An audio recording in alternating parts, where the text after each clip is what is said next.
Amir Sadiq Saab, political advisor to नाइब सदर जम्मू और कश्मीर, हमारे यूथ प्रेसिडेंट एजाज जान साहब, हमारे DDC chairman Pooja Thakar ji, Mohammad Iqbal Bhat sahab ex MLC, Shri Brijmohan ji vice president National Conference Jammu, यहाँ पे आए हुए स्टेज पे शकील साहब, शाहिद साहब, इम्तियाज साहब और इस प्रोग्राम के मेजबान जनाब तमीर साहब, मोहतरम बुजुर्गों, नौजवान साथियों, कारकुनान हजरात, मेरी तरफ से अस्सलाम वालेकुम व आदाब। मैं सबसे पहले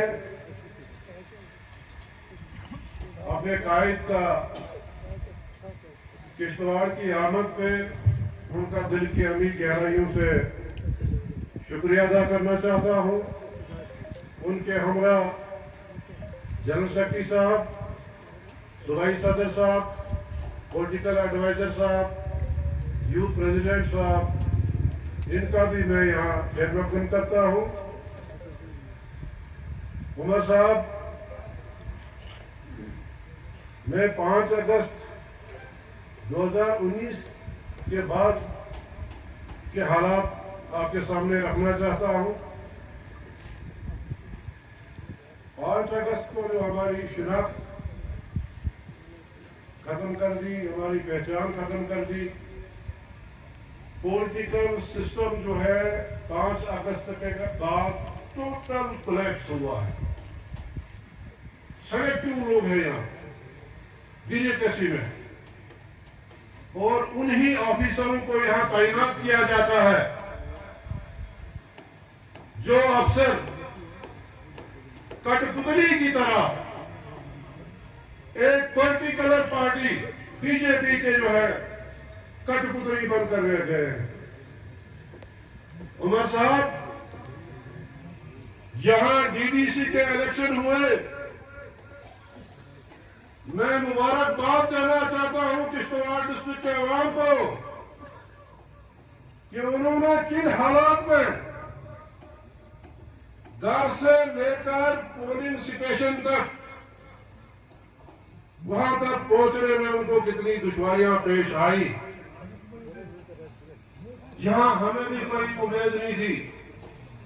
ये हम जितना भी शुक्रगुजार, जितना भी हम मुबारकबाद अपने किश्तवाड़ के अवाम को दे कि कोई पता नहीं चला कि भाई संदूकड़ी में जब वहां बटन दबाया तो किसको दबाया, और जब फैसले आए उन हालात में जहां एक तरफ से एडमिनिस्ट्रेशन का दबदबा था, दबाव था, किसी को किसी तरह परेशान किया जाता था, किसी को किसी तरह परेशान किया जाता था, उन हालात में जनाब 14 में से 9 सीटें जो है आपकी जोड़ी में आई है। मैं आज फिर यहाँ आपको मुबारकबाद देना चाहता हूँ। और उसके बाद जब डीडीसी का चेयरमैन बनाना था, वो किश्तवाड़ के लोग जानते हैं कि यहाँ एडमिनिस्ट्रेशन ने किस तरह से जो चुने हुए डीडीसी के मेंबरान थे, उनके रिश्तेदारों को, उनके घरवालों को कितना हरास किया, कितना टॉर्चर किया। और बाद में हमने, जब तक वो इलेक्शन नहीं हुए, हमने उन काउंसलरों को नीचे पाताल में जो है वो उनको बंद रखा 7 दिन। 7वें दिन हमने उनको निकाल के डीसी ऑफिस तक पहुंचाया। किन हालात में पहुंचाया वो हम जानते हैं। और उसके बाद हुकूमत के दावे दिल्ली से लेकर एलजी तक कि इनको इतने पावर्स दिए गए हैं, इनको इतने पावर्स दिए गए हैं, मगर ये 6 महीने में हमारी डीडीसी चेयरमैन और उसके साथी काउंसिलर अभी तक 3 दफा मिट्टी में धरने पे बैठे, 6-6, 8-8 घंटे धरने बैठे। आपको अंदाजा होगा उमर साहब कि इनकी कितनी सुनवाई होती है। जब अफसर के पास जाते हैं, जब कोई परेशान होता है, किसी को जॉब कार्ड की जरूरत होती है, किसी को पेंशन की जरूरत होती है, किसी को और कोई मसला होता है, सबसे पहले ये कहा जाता है आप जाइए, या तो आप बीजेपी वालों की चिट्ठी लाइए या तो आप उनसे टेलीफोन करवाइए। उमर साहब, आपने भी हुकूमत की, आप भी चीफ मिनिस्टर रहे, मैं भी मिनिस्टर रहा, मेरा बाप भी मिनिस्टर रहा, डॉक्टर फारूक अब्दुल्ला साहब भी मिनिस्टर रहे, चीफ मिनिस्टर रहे, अली मोहम्मद सागर साहब भी PWD और रूरल डेवलपमेंट के मिनिस्टर रहे। हमें हर साल ये कहा जाता था कि भाई अगर किसी घर में कोई बेरोजगार बच्चा है, वो मैट्रिक पास है, अगर उसने शादी की है, उसको भी एक जॉब कार्ड दे दो। यहाँ क्या हो रहा? अच्छा, ये किस पार्टी से है? ये अपोजिशन से है, ये नेशनल कॉन्फ्रेंस है, ये कांग्रेसी है, ये और किसी पार्टी का है, इसका जॉब कार्ड दो। इसके अगर बच्चे भी, जवान बच्चा भी है, उसका जॉब कार्ड दो। ये सूरत हाल है। यहाँ मैं आपके भी ज्यादा हाय नहीं देना चाहता हूँ, क्योंकि लोग जो है, किश्तवाड़ के लोग आपको सुनने आ रहे हैं। मगर उमर साहब, आज आपको एक वादा जो है मेरे साथ करना होगा। ये आप किश्तवाड़ के आवाम का वादा है। ये प्रोजेक्ट की बात मैं बाद में आऊंगा, मुझे पता है ये सब प्रोजेक्ट के लोग आए। ये हमारे इसमें उमर साहब ने, चाहे वो पकलडूल प्रोजेक्ट हो, चाहे वो कीरू क्वाड़ करथई, जिस करथई में उमर साहब ने फाउंडेशन डाली, हाइट देखना आप। कहते हैं कि अगर करथई पावर प्रोजेक्ट में हम काम शुरू करेंगे, ये क्रेडिट जो है उमर साहब को जाएगा। ये कीरू क्वाड़ और ये जो रेड्डी प्रोजेक्ट है, इसमें उमर साहब ने, इससे पहले डॉक्टर साहब ने एज चीफ मिनिस्टर कितनी मेहनत की है, कितना काम है। ये प्रोजेक्ट एक रात में ये तैयार नहीं होते हैं। Environmental clearance, wild life clearance, सुबह शाम चीफ मिनिस्टर का यही होता था कि भाई दिल्ली वालों के साथ बात करके भाई ये हमने क्लियर करने हैं। जब ये प्रोजेक्ट क्लियर हुए, जब इन पे काम शुरू हुआ, आज जैसे बीजेपी वालों की ये मिल्कियत बन गई है।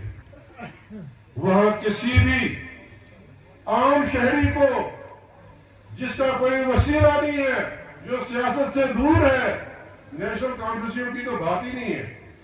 आज एक भी आदमी जो है इन 3 प्रोजेक्टों में हमारा कहीं भी नहीं लगा है। लगा है कहीं? हस्बैंड कहते हो, कोई नहीं लगा है। सिर्फ सेलेक्टिव बेसिस पे पर्टिकुलर पार्टी के लोग लगे हैं।